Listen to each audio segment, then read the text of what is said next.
Welcome to Storywave. This week's reading, a short story with a unique twist. This 1952 work by Isaac Asimov paints an enlightening picture of what it's like to be treated as other by a group who knows very little about you.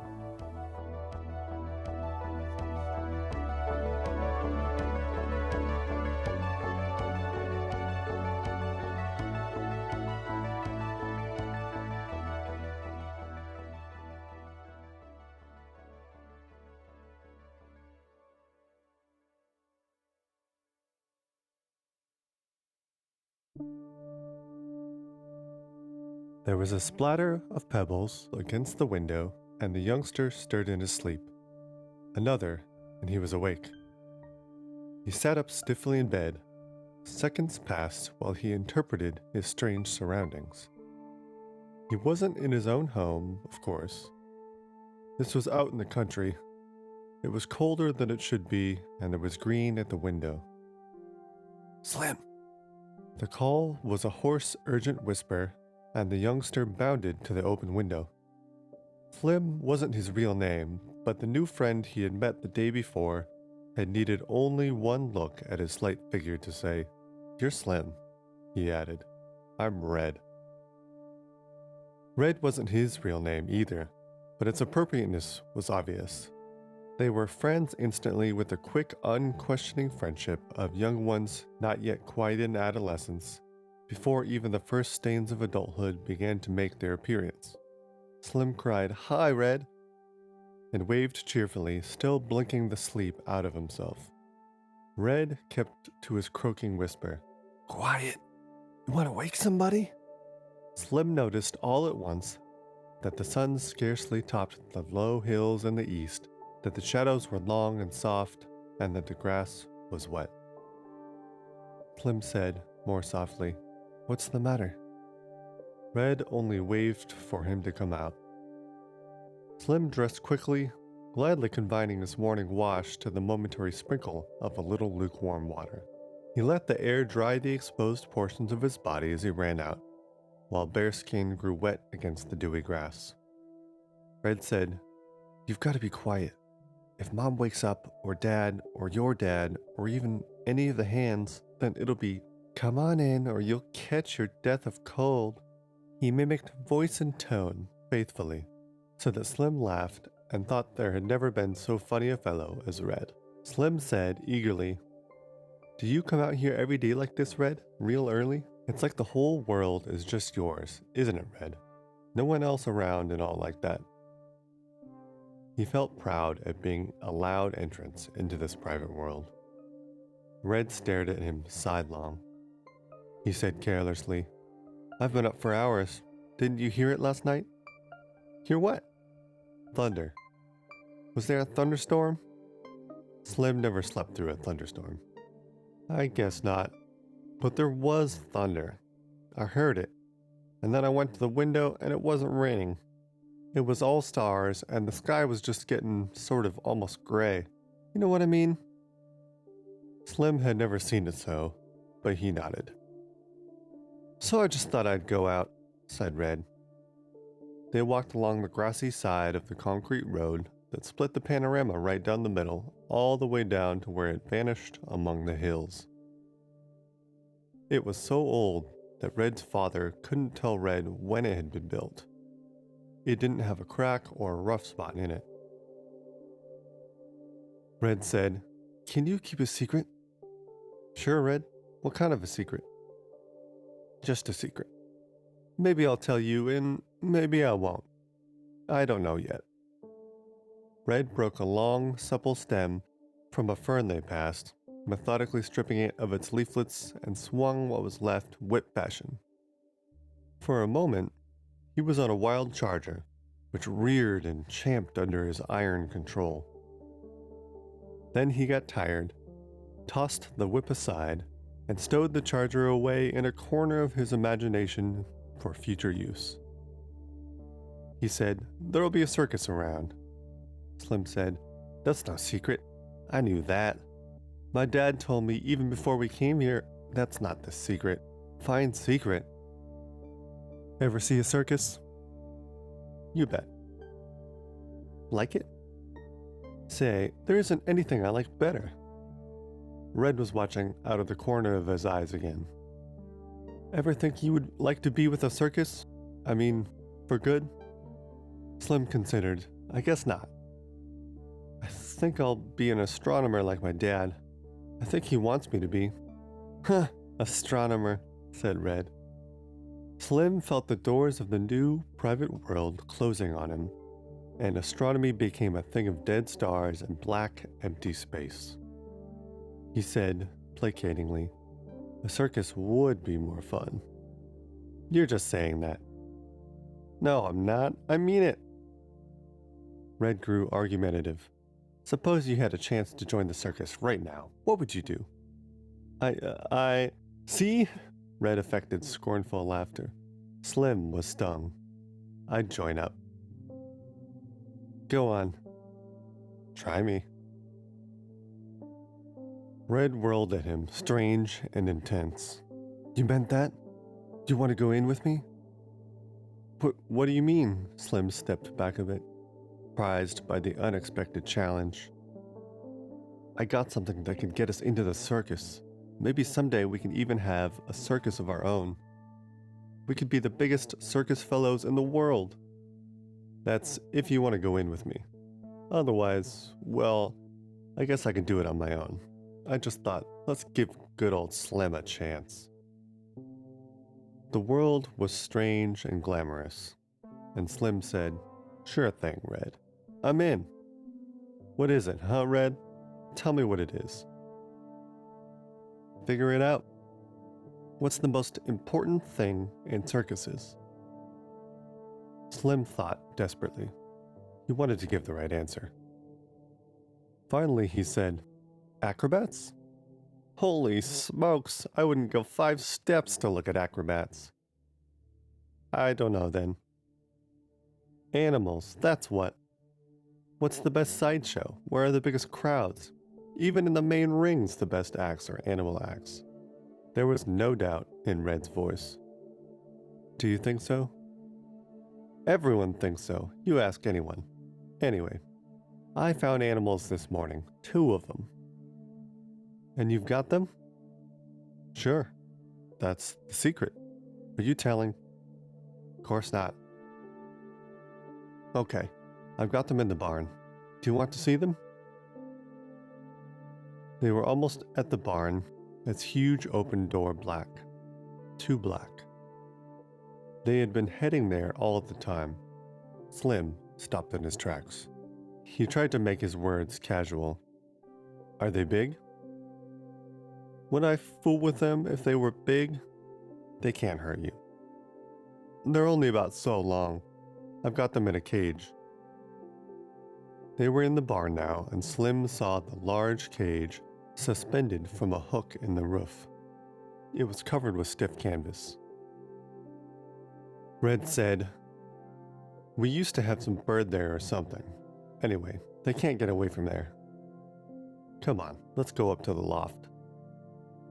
They clambered up the wooden stairs, and Red hooked the cage toward them. Slim pointed and said, There's sort of a hole in the canvas. Red frowned. How'd that get there? He lifted the canvas, looked in, and said, with relief, They're still there. The canvas appeared to be burned, worried Slim. You want to look, or don't you? Slim nodded slowly. He wasn't sure he wanted to, after all. They might be... But the canvas had been jerked off, and there they were. 2 of them, the way Red said. They were small and sort of disgusting looking.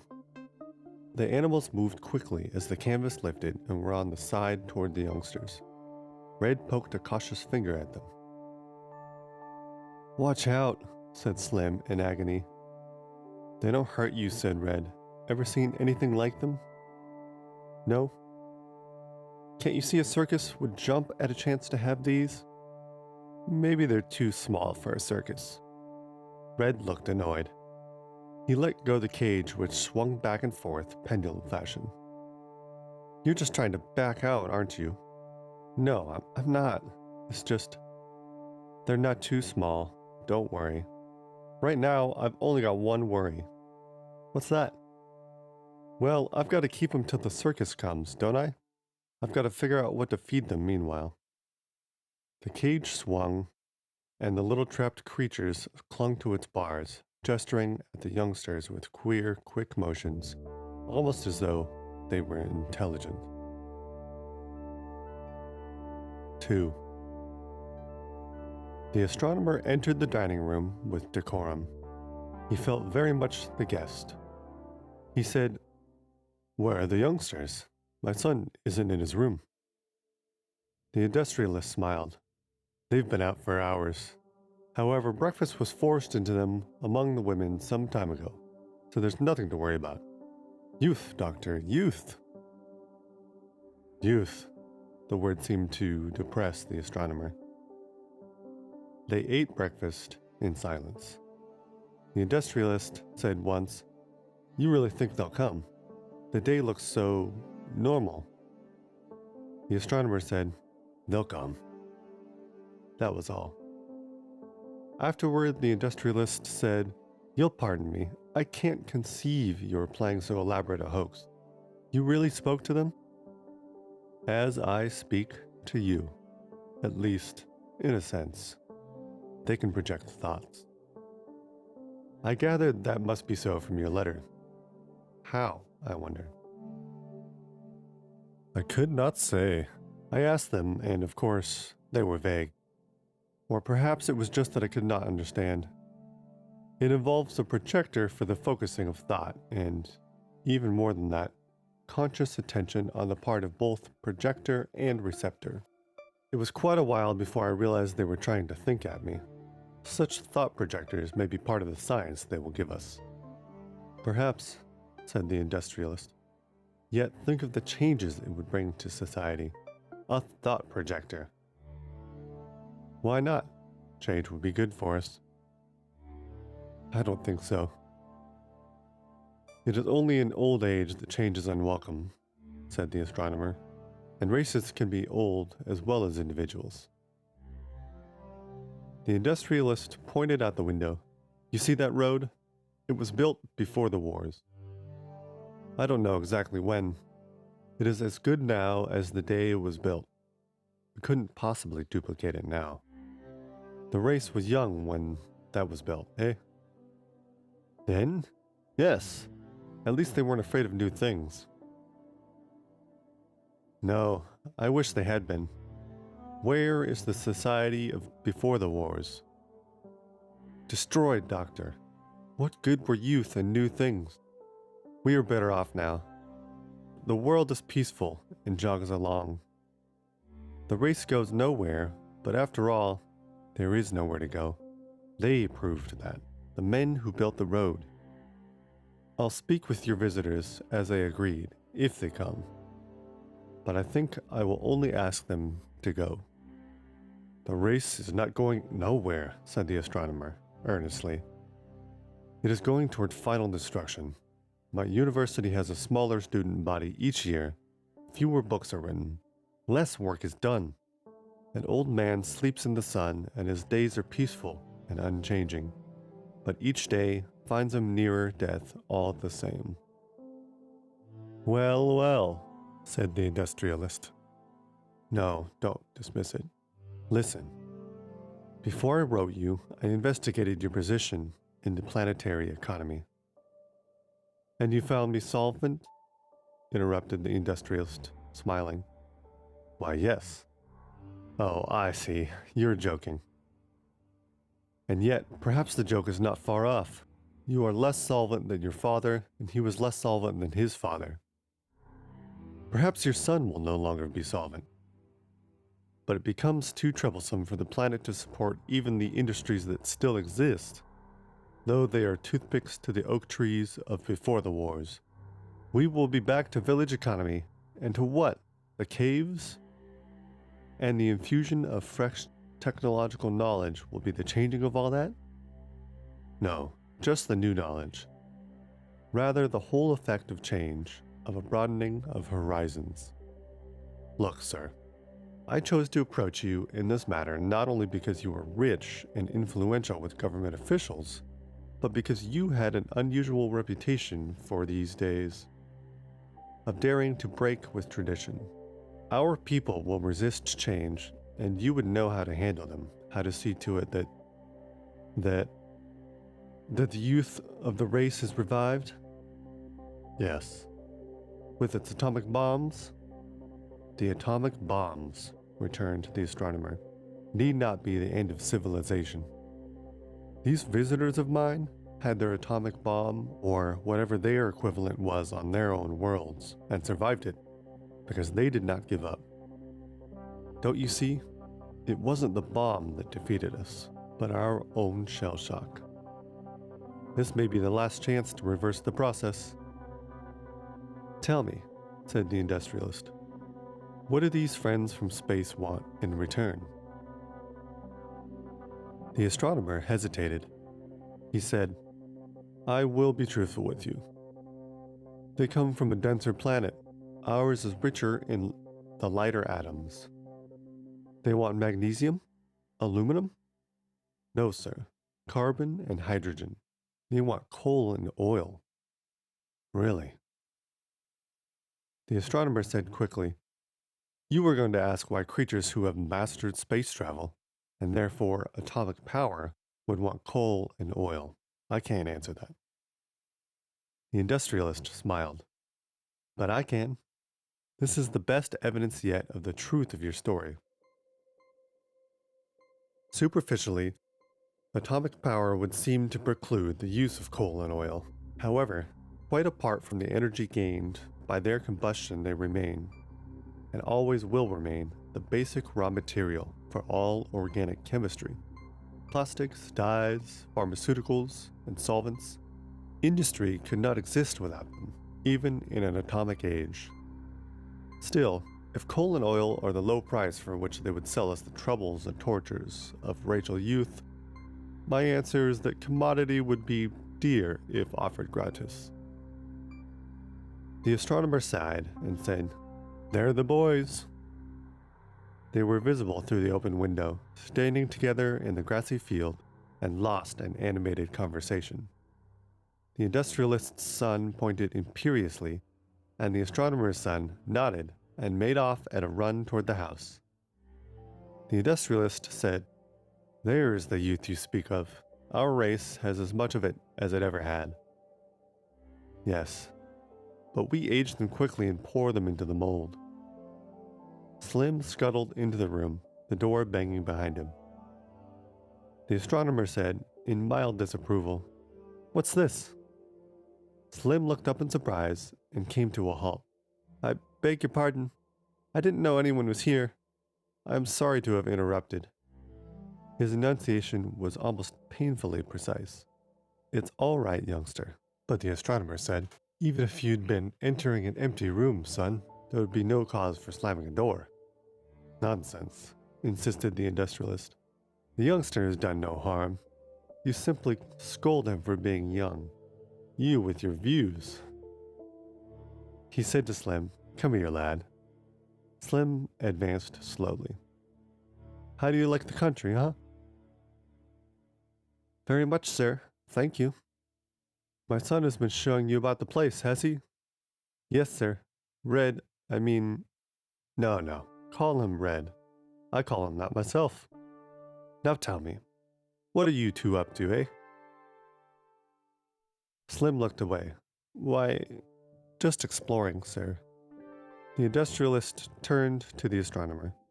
There you are. Youthful curiosity and adventure lust. The race has not yet lost it. Slim said, Sir? Yes, lad. The youngster took a long time in getting on with it.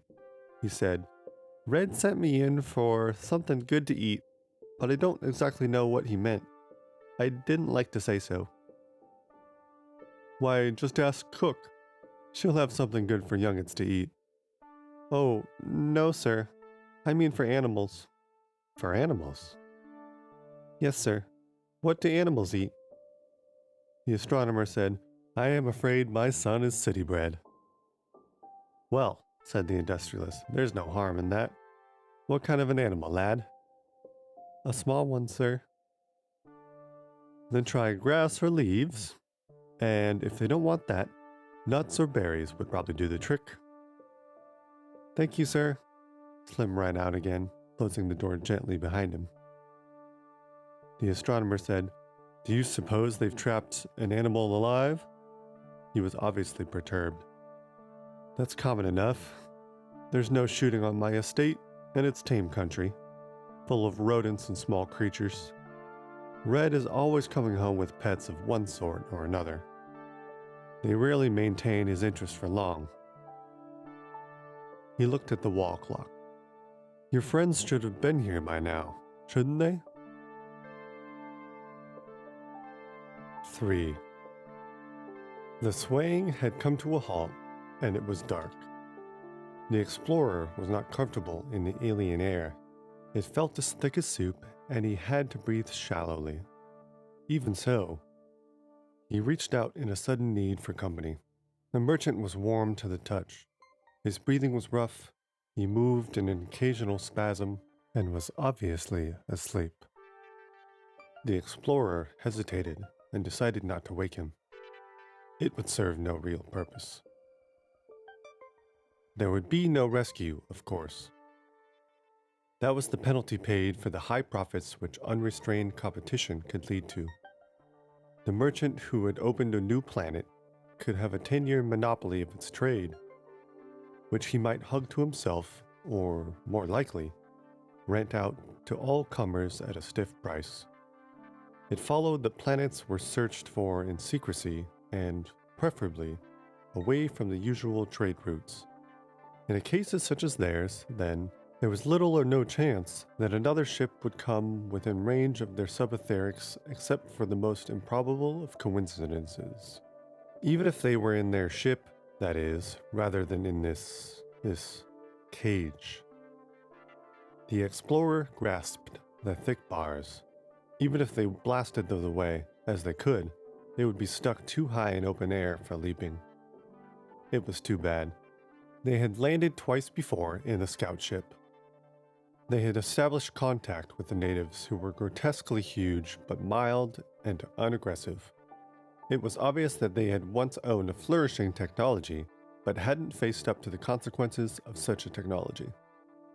It would have been a wonderful market. And it was a tremendous world. The merchant, especially, had been taken aback.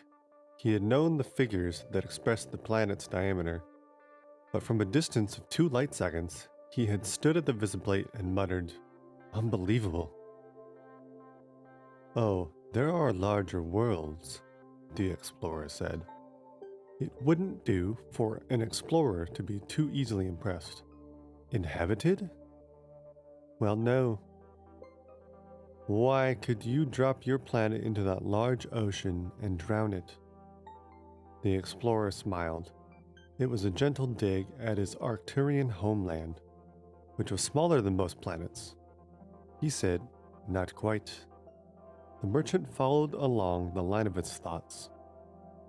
"And the inhabitants are large in proportion to their world?" He sounded as though the news struck him less favorably now. "Nearly 10 times our height." "Are you sure they're friendly?" "That is hard to say.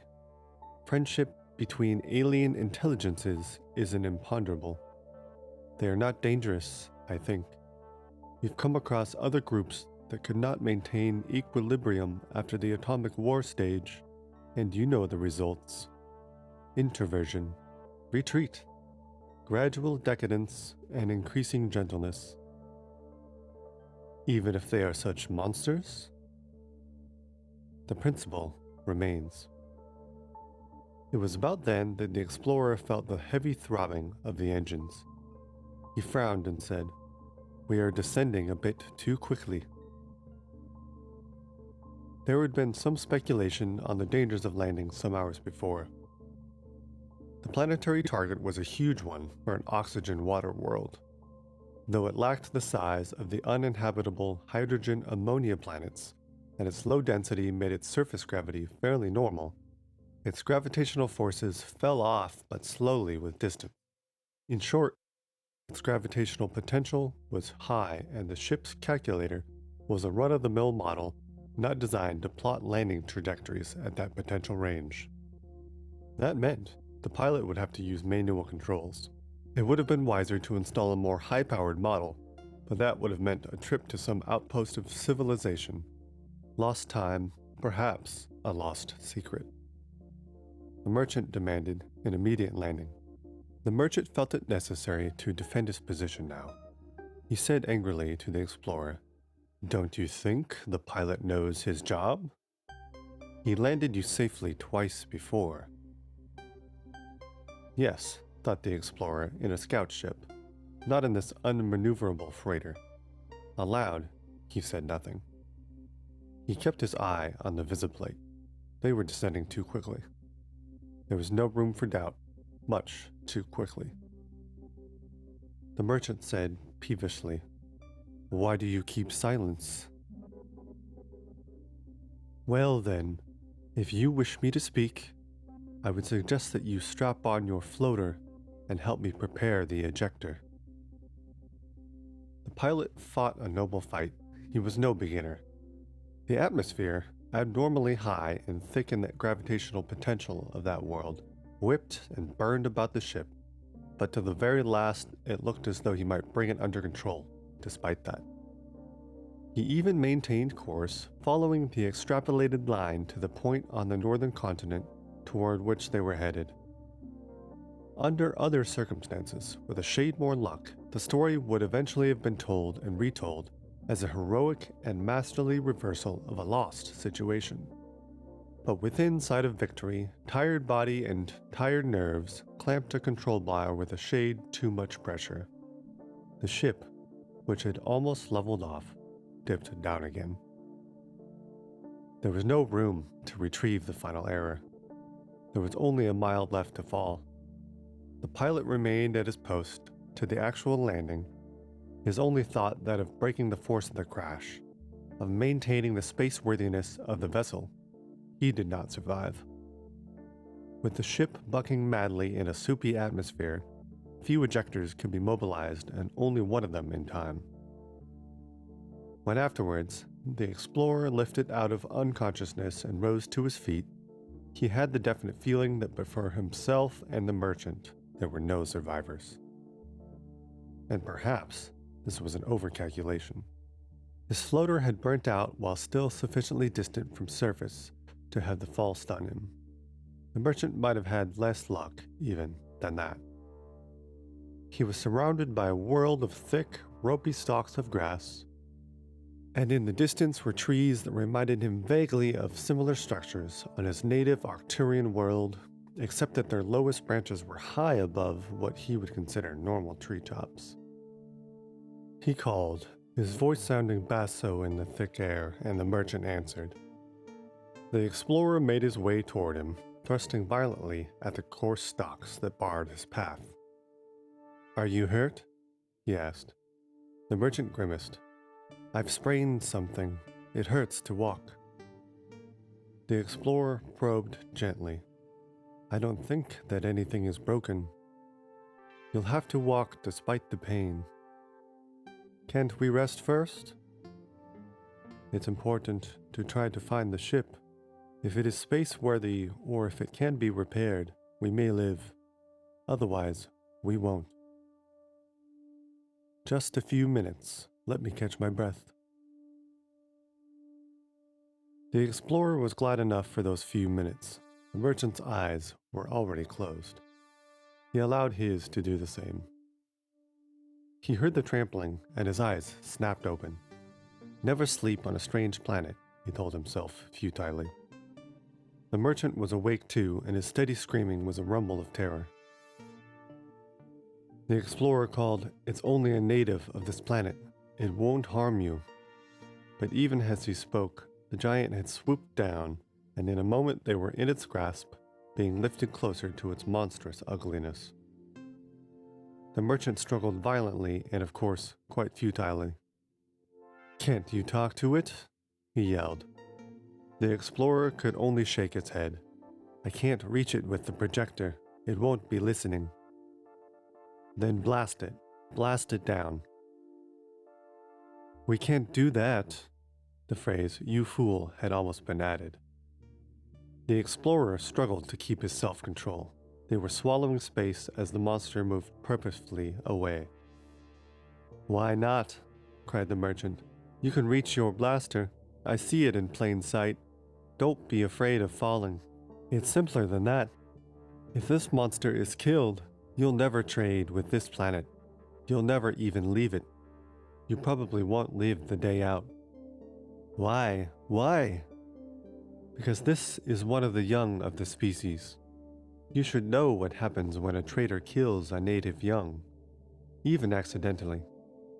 What's more, if this is the target point, then we are on the estate of a powerful native. This might be one of his brood." That was how they entered their present prison. They had carefully burnt away a portion of the thick, stiff covering, and it was obvious that the height from which they were suspended was a killing one. Now, once again, the prison cage shuddered and lifted in an upward arc. The merchant rolled to the lower rim and startled awake. The cover lifted and light flooded in. As was the case the time before, there were two specimens of the young. They were not very different in appearance from adults of the species, reflected the explorer, though of course they were considerably smaller. A handful of reedy green stalks was stuffed between the bars. Its odor was not unpleasant, but it carried clods of soil at its ends. The merchant drew away and said huskily, "What are they doing?" The explorer said, "Trying to feed us, I should judge. At least this seems to be the native equivalent of grass." The cover was replaced, and they were set swinging again, alone with their fodder. 4. Slim started at the sound of footsteps and brightened when it turned out to be only Red. He said, "No one's around. I had my eye peeled, you bet." Red said, "Shh, look. You take this stuff and stick it in the cage. I've got to go scoot back to the house." "What is it?" Slim reached reluctantly. "Ground meat. Holy smokes, haven't you ever seen ground meat? That's what you should have got when I sent you to the house instead of coming back with that stupid grass." Slim was hurt. "How'd I know they don't eat grass? Besides, ground meat doesn't come loose like that. It comes in cellophane, and it isn't that color." "Sure, in the city. Out here, we grind our own, and it's always this color till it's cooked." "You mean it isn't cooked?" Slim drew away quickly. Red looked disgusted. "Do you think animals eat cooked food? Come on, take it. It won't hurt you. I tell you, there isn't much time." "Why? What's doing back at the house?" "I don't know. Dad and your father are walking around. I think maybe they're looking for me. Maybe the cook told them I took the meat. Anyway, we don't want them coming here after me." "Didn't you ask the cook before you took this stuff?" "Who, that crab? Shouldn't wonder if she only let me have a drink of water because Dad makes her. Come on, take it." Slim took the large glob of meat, though his skin crawled at the touch. He turned toward the barn, and Red sped away in the direction from which he had come.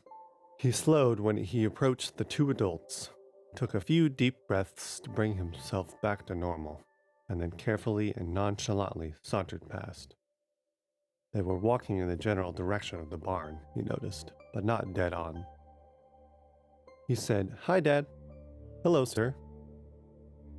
The industrialist said, "Just a moment, Red. I have a question to ask you."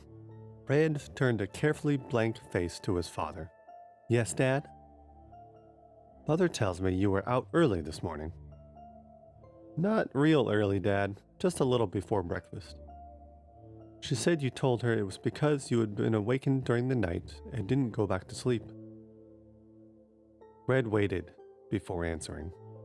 Should he have told Mom that? Then he said, "Yes, sir." "What was it that awakened you?" Red saw no harm in it. He said, I don't know, Dad. It sounded like thunder, sort of, and a collision, sort of. Could you tell where it came from? It sounded like it was out by the hill. That was truthful, and useful as well, since the direction was almost opposite that in which the barn lay. The industrialist looked at his guest. I suppose it would do no harm to walk toward the hill. The astronomer said, I am ready. Red watched them walk away, and when he turned, he saw Slim peering cautiously out from among the briars of a hedge. Red waved at him. Come on. Slim stepped out and approached. Did they say anything about the meat? No. I guess they don't know about that. They went down the hill. What for? Search me. They kept asking about the noise I heard. Listen, did the animals eat the meat? Well, said Slim, cautiously. They were sort of looking at it and smelling it or something. Okay, Red said. I guess they'll eat it. Holy smokes, they've got to eat something. Let's walk along toward the hill and see what Dad and your father are going to do. What about the animals? They'll be all right. A fellow can't spend all his time on them. Did you give them water? Sure. They drank that. See, come on. We'll look at them after lunch. I'll tell you what. We'll bring them fruit. Anything will eat fruit. Together, they trotted up the rise, Red, as usual, in the lead. 5. The astronomer said, You think the noise was their ship landing? Don't you think it could be? If it were, they may all be dead. Perhaps not, the industrialist frowned. And if they landed and are still alive, where are they? Think about that for a while. He was still frowning. The astronomer said, I don't understand you. They may not be friendly. Oh no, I've spoken with them. You've spoken with them. Call that reconnaissance. What would their next step be? Invasion? But they only have one ship, sir. You know that only because they say so. They might have a fleet. I've told you about their size. Their size would not matter. If they had hand weapons, that may be well superior to our artillery. That is not what I meant. I had this partly in mind from the first, the industrialist went on. It is for that reason I agreed to see them after I received your letter. Not to agree to an unsettling and impossible trade, but to judge their real purposes. I did not count on their evading the meeting. He sighed. I suppose it isn't our fault. You are right in one thing, at any rate. The world has been at peace too long. We are losing a healthy sense of suspicion. The astronomer's mild voice rose to an unusual pitch, and he said, I will speak. I tell you that there is no reason to suppose they can possibly be hostile. They are small, yes, but that is only important because it is a reflection of the fact that their native worlds are small. Our world has what is for them a normal gravity, but because of our much higher gravitational potential, our atmosphere is too dense to support them comfortably over sustained periods. For a similar reason, the use of the world as a base for interstellar travel except for trade in certain items is uneconomical. And there are important differences in chemistry of life due to the basic differences in soils. They couldn't eat our food or we theirs. Surely this can all be overcome. They can bring their own food, build domed stations of lowered air pressure, devise specially designed ships. They can. And how glibly you can describe feats that are easy to erase in its youth. It is simply that they don't have to do any of that. There are millions of worlds suitable for them in the galaxy. They don't need this one, which isn't. How do you know? All this is their information again. This I was able to check independently. I am an astronomer after all. That is true. let me hear what you have to say then, while we walk. Then, sir, consider that for a long time, our astronomers have believed that two general classes of planetary bodies existed. First, the planets which formed at distances far enough from their stellar nucleus to become cool enough to capture hydrogen. These would be large planets rich in hydrogen, ammonia, and methane. We have examples of these in the giant outer planets. The second class would include those planets formed so near the stellar center that the high temperature would make it impossible to capture much hydrogen. These would be smaller planets, comparatively poorer in hydrogen and richer in oxygen. We know that type very well since we live on one. Ours is the only solar system we know in detail, however, and it has been reasonable for us to assume that these were the only two planetary classes.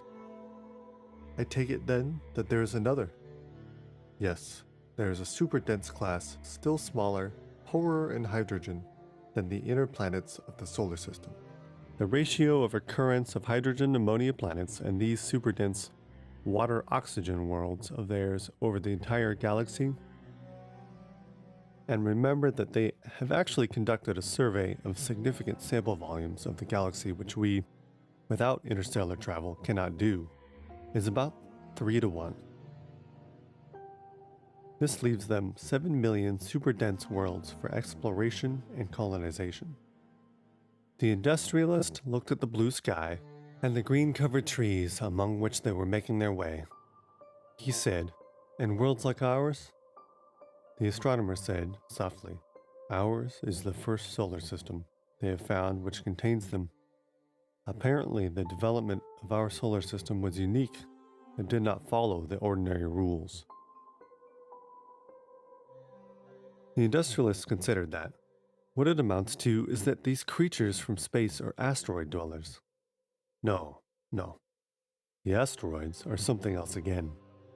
They occur, I was told, in one of 8 stellar systems, but they're completely different from what we've been discussing. And how does your being an astronomer change the fact that you are still only quoting their unsupported statements? But they did not restrict themselves to bald items of information. They presented me with a theory of stellar evolution, which I had to accept and which is more nearly valid than any of our own astronomy has ever been able to devise, if we accept possible lost theories dating from before the wars. Mind you, their theory had a rigidly mathematical development, and it predicted just such a galaxy as they describe. So you see, they have all the worlds they wish. They are not land hungry. Certainly not for our land. Reason would say so, if what you say is true. But creatures may be intelligent and not reasonable. Our forefathers were presumably intelligent, yet they were certainly not reasonable. Was it reasonable to destroy almost all their tremendous civilization in atomic warfare over causes our historians can no longer accurately determine? The industrialist brooded over it. From the dropping of the first atomic bomb over those islands, I forget the ancient name, there was only one end in sight, and in plain sight. Yet, events were allowed to proceed to that end. He looked up, said briskly, "Well, where are we? I wonder if we are not on a fool's errand after all." But the astronomer was a little in advance, and his voice came thickly. "No fool's errand, sir. Look there." 6. Red and Slim had trailed their elders with the experience of youth, aided by the absorption and anxiety of their fathers. Their view of the final object of the search was somewhat obscured by the underbrush behind which they had remained. Red said, "Holy smokes, look at that. It's all shiny silver or something." But it was Slim who was really excited. He caught at the other. "I know what this is. It's a spaceship. That must be why my father came here. He's one of the biggest astronomers in the world, and your father would have to call him if a spaceship landed on his estate." "What are you talking about? Dad didn't even know that thing was here. He only came here because I told him I heard the thunder from here. Besides, there isn't any such thing as a spaceship." Sure there is. Look at it. See those round things? They are ports. And you can see the rocket tubes. How do you know so much? Slim was flushed. He said, I read about them. My father has books about them. Old books. From before the wars. Huh. Now I know you're making it up. Books from before the wars? My father has to have them. He teaches at the university. It's his job. His voice had risen and Red had to pull at him. You want them to hear us? He whispered indignantly. Well, it is too a spaceship. Look here, Slim. You mean that's a ship from another world? It's got to be. Look at my father going round and round it. He wouldn't be so interested if it was anything else. Other worlds? Where are the other worlds? Everywhere. How about the planets? They're worlds, just like ours, some of them. And other stars probably have planets. There's probably zillions of planets. Red felt outweighed and outnumbered. He muttered, You're crazy. All right then, I'll show you. Hey, where are you going? Down there. I'm going to ask my father. I suppose you'll believe it if he tells you.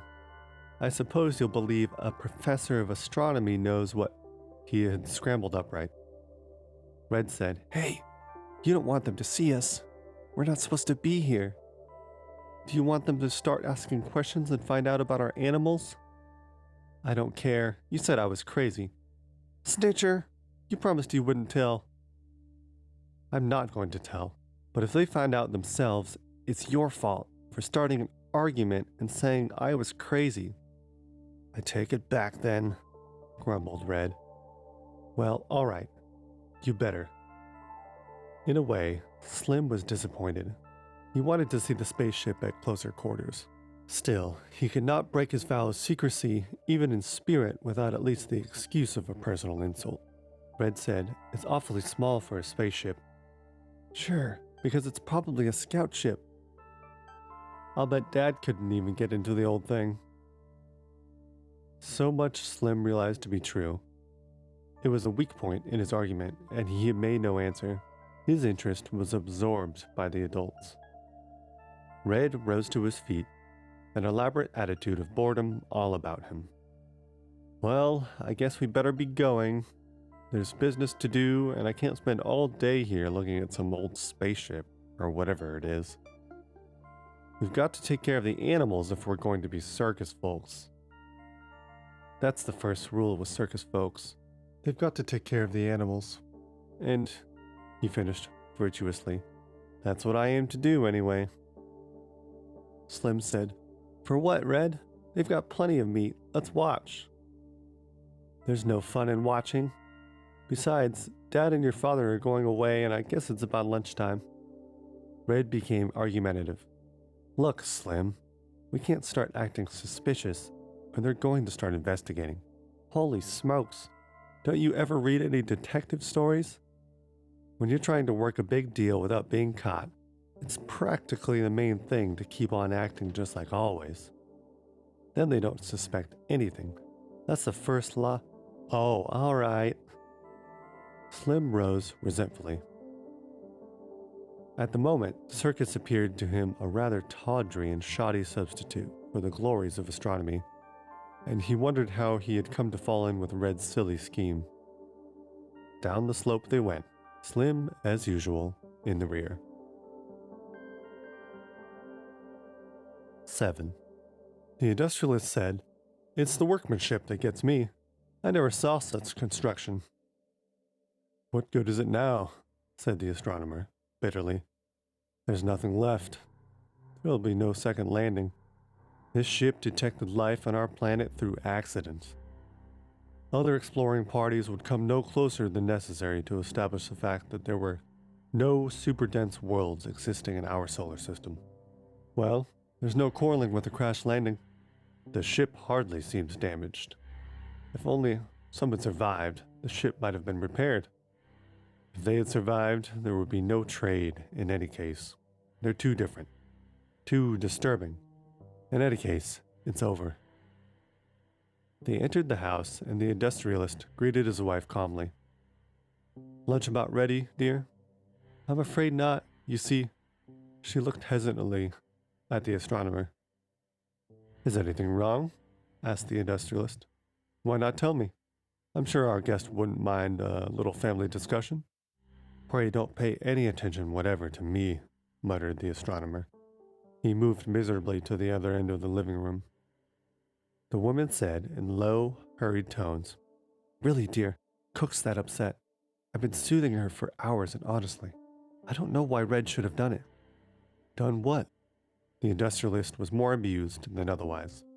It had taken the united efforts of himself and his son months to argue his wife into using the name Red rather than the perfectly ridiculous, viewed youngster fashion, name which was his real one. She said, "He's taken most of the chopped meat." "He's eaten it?" "Well, I hope not. It was raw." "Then what would he want it for?" "I haven't the slightest idea.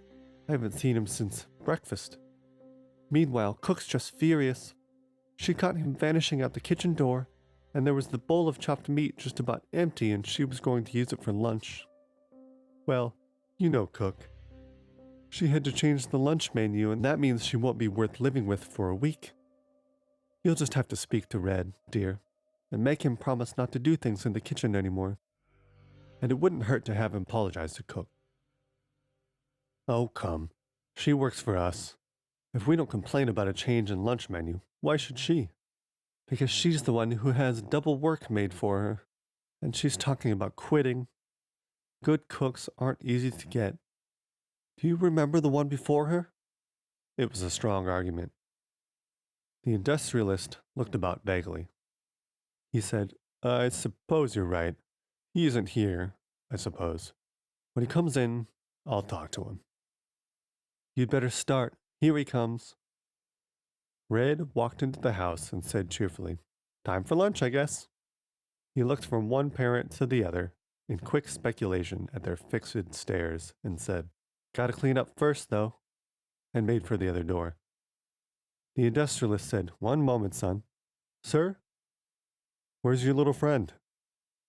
Red said, carelessly, "He's around somewhere. We were just sort of walking, and I looked around, and he wasn't there." This was perfectly true, and Red felt on safe ground. "I told him it was lunchtime. I said, I suppose it's about lunchtime. And I said, we gotta be getting back to the house. And he said, yes. And I just went on, and then when I was about at the creek, I looked around and..." The astronomer interrupted the voluble story, looking up from a magazine he had been sightlessly rummaging through. "I wouldn't worry about my youngster. He is quite self-reliant. Don't wait lunch for him." "Lunch isn't ready in any case, Doctor." The industrialist turned once more to his son.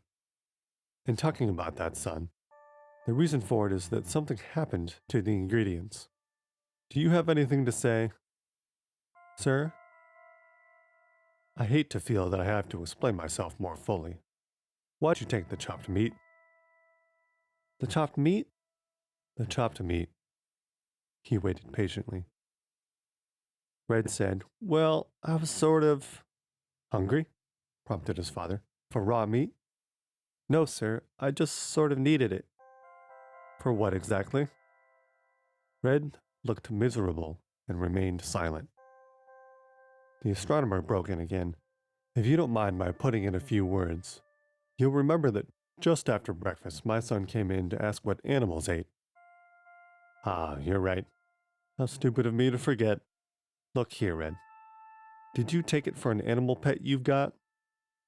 Red recovered indignant breath.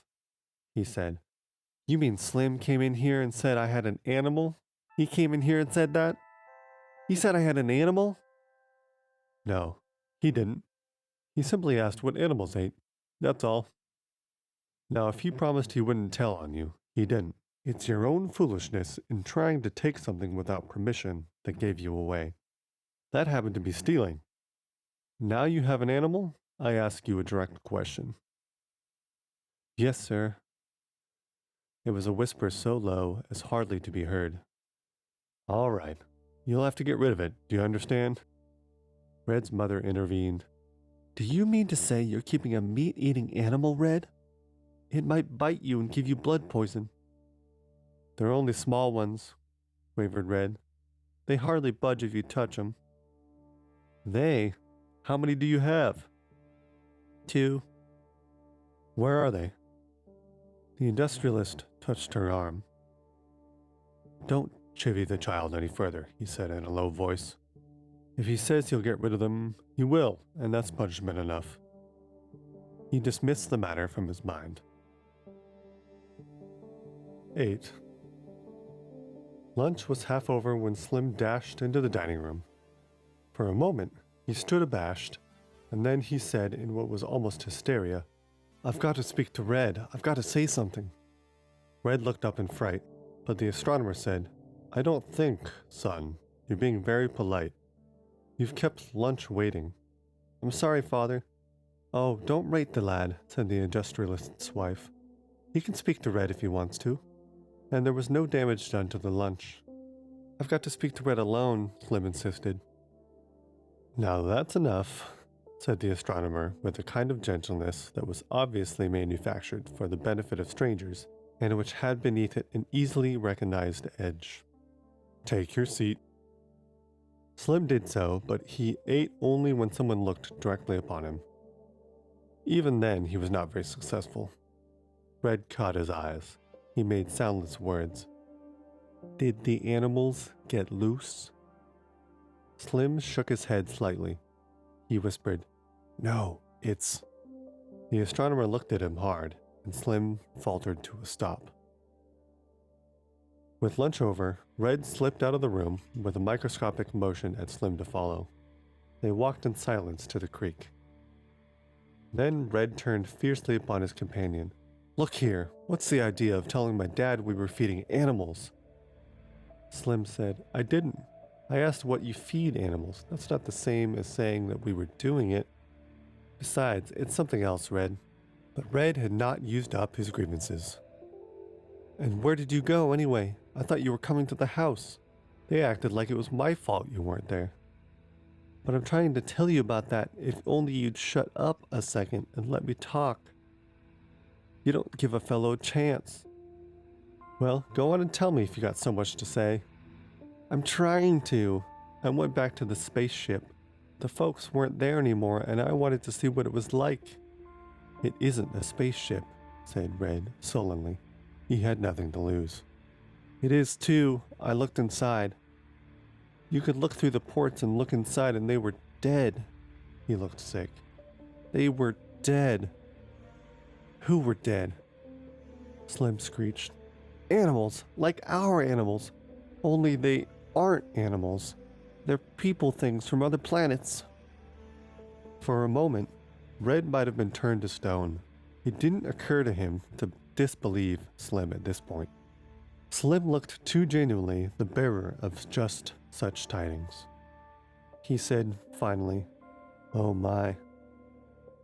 Well, what are we going to do? Golly, will we get a whopping if they find out? He was shivering.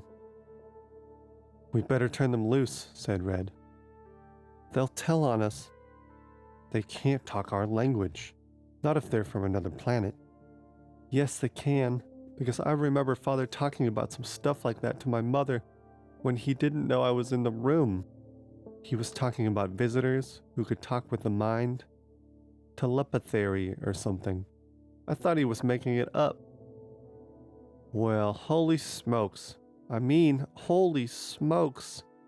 Red looked up. I tell you, my dad said to get rid of them. Let's sort of bury them somewhere or throw them in the creek. He told you to do that? He made me say I had animals and then he said, get rid of them. I gotta do what he says. Holy smokes, he's my dad. Some of the panic left Slim's heart. It was the thoroughly legalistic way out. Well, let's do it right now, then, before they find out. Oh golly, if they find out, will we be in trouble? They broke into a run toward the barn, unspeakable visions in their minds. 9. It was different. looking at them as though they were people. As animals, they had been interesting. As people, horrible. Their eyes, which were neutral little objects before, now seemed to watch them with active malevolence. "They're making noises," sighed Slim, in a whisper which was barely audible. "I guess they're talking or something," said Red. Funny that those noises which they had heard before had not had significance earlier. He was making no move toward them. Neither was Slim. The canvas was off, but they were just watching. The ground meat, Slim noticed, hadn't been touched. Slim said, "Aren't you going to do something? Aren't you? You found them. It's your turn now." "No, it isn't. You found them. It's your fault, the whole thing. I was watching. You joined in, Slim. You know you did." "I don't care. You found them, and that's what I'll say when they come here looking for us." Red said, "All right for you," but the thought of the consequences inspired him anyway, and he reached for the cage door. Slim said, "Wait." Red was glad to. He said, "Now what's biting you?" "One of them's got something on him that looks like it might be iron or something." "Where?" "Right there. I saw it before, but I thought it was just part of him. But if he's people, maybe it's a disintegrator gun." "What's that?" "I've read about it in the books from before the wars. Most people with spaceships have disintegrator guns. They point them at you and you get disintegrated." "They didn't point it at us till now," pointed out Red with his heart not quite in it. "I don't care. I'm not hanging around here and getting disintegrated. I'm telling my father." "Cowardy cat. Yellow cowardy cat. I don't care. You can call all the names you want, but if you bother them now, you'll get disintegrated. You wait and see, and it'll be all your fault." He made for the narrow spiral stairs that led to the main floor of the barn, stopped at its head, then backed away. Red's mother was moving up, panting a little with the exertion, and smiling a tight smile for the benefit of Slim and his capacity as guest. "Red! You, Red, are you up there? Now don't try to hide. I know this is where you're keeping them. Cook saw where you ran with the meat." Red quavered, "Hello, Ma." "Now show me those nasty animals. I'm going to see to it that you get rid of them right away." It was over, and despite the imminent corporal punishment, Red felt something like a load fall from him. At least the decision was out of his hands. "Right there, Ma." "I didn't do anything to them, Ma. I didn't know. They just looked like little animals, and I thought you'd let me keep them, Ma. I wouldn't have taken the meat, only they wouldn't eat grass or leaves, and we couldn't find good nuts or berries, and Cook never lets me have anything, or I would have asked her, and I didn't know it was for luncheon." He was speaking on the sheer momentum of terror, and did not realize that his mother did not hear him, but, with eyes frozen and popping at the cage, was screaming in thin, piercing tones. 10. The astronomer was saying, "A quiet burial is all we can do. There's no point in any publicity now." When they heard the screams, she had not entirely recovered by the time she reached them, running and running. It was minutes before her husband could extract sense from her. She was saying, finally, "I'll tell you they're in the barn. I don't know what they are. No, no." She barred the industrialist's quick movement in that direction. She said, "Don't you go. Send one of the hands with a shotgun. I tell you, I never saw anything like it. Little horrible beasts with, I can't describe it. To think that Red was touching them and trying to feed them. He was holding them and feeding them meat." Red began, and Slim said, "It was not." The industrialist said quickly, "Now you boys have done enough harm today. March into the house, and not a word. Not one word. I'm not interested in anything you have to say. After all this is over, I'll hear you out, and as for you, Red, I'll see that you're properly punished." He turned to his wife. Now, whatever the animals are, we'll have them killed. He added quietly once the youngsters were out of hearing. Come. The children aren't hurt, and after all, they haven't done anything really terrible. They've just found a new pet. The astronomer spoke with difficulty.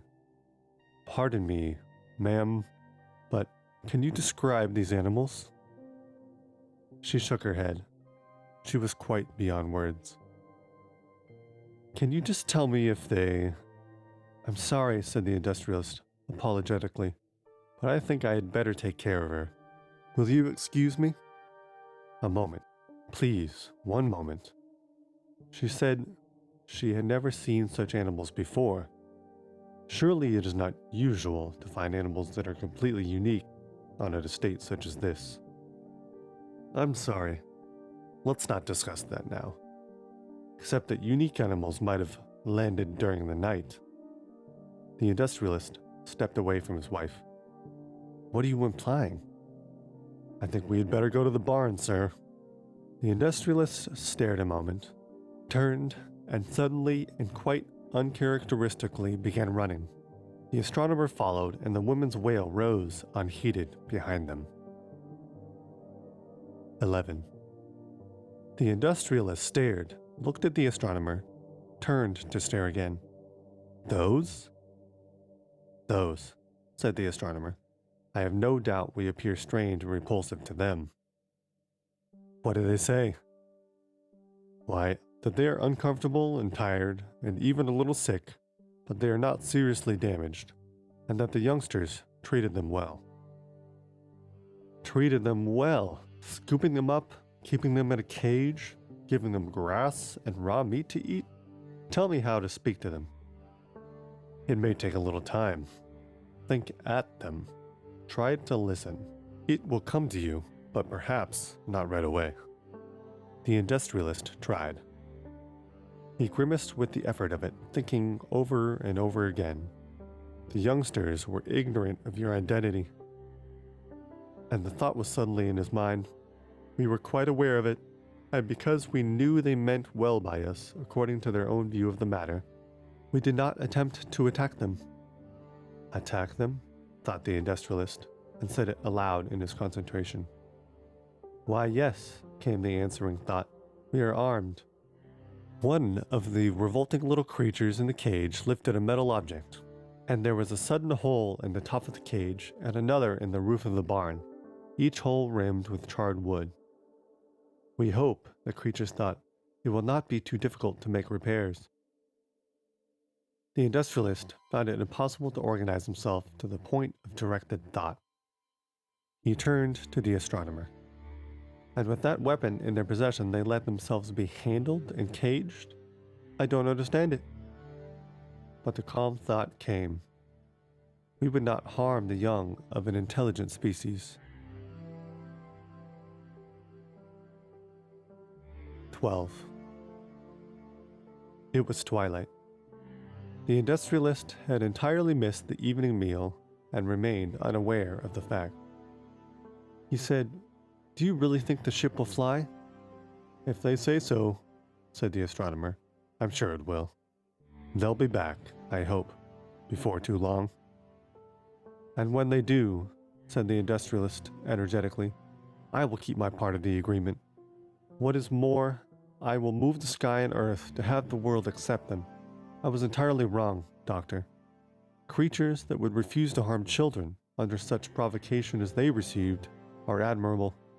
But you know, I almost hate to say this. Say what? The kids, yours and mine, I'm almost proud of them. Imagine seizing these creatures, feeding them or trying to, and keeping them hidden. The amazing gall of it. Red told me it was his idea to get a job in a circus on the strength of them. Imagine, the astronomer said. Youth.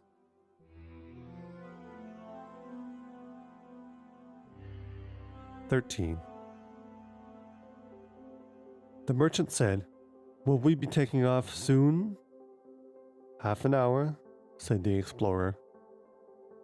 It was going to be a lonely trip back, All the remaining 17 of the crew were dead, and their ashes were to be left on a strange planet. Back they would go with a limping ship and the burden of the controls entirely on himself.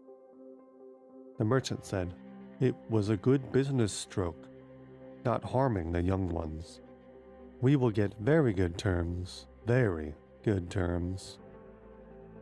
The explorer thought, "Business." The merchant then said, "They've lined up to see us off. All of them. You don't think they're too close, do you? It would be bad to burn any of them with the rocket blast at this stage of the game. They're safe. Horrible looking things, aren't they? Pleasant enough inside. Their thoughts are perfectly friendly. You wouldn't believe it of them. That immature one, the one that first picked us up, they call him Red," provided the explorer. "That's a queer name for a monster. Makes me laugh. He actually feels bad that we are leaving. Only I can't make out exactly why. The nearest I can come to it is something about a lost opportunity with some organization or other that I can't quite interpret." "A circus," said the explorer briefly. "What? Why, the impertinent monstrosity. Why not? What would you have done if you found him wandering around on your native world? Found him sleeping on a field on Earth? Red tentacles, 6 legs, pseudopods and all?"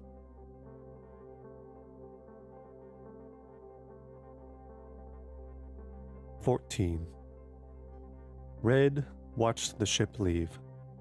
His red tentacles, which gave him his nickname, quivered their regret at the lost opportunity to the very last, and the eyes at their tips filled with drifting yellowish crystals that were the equivalent of earthly tears.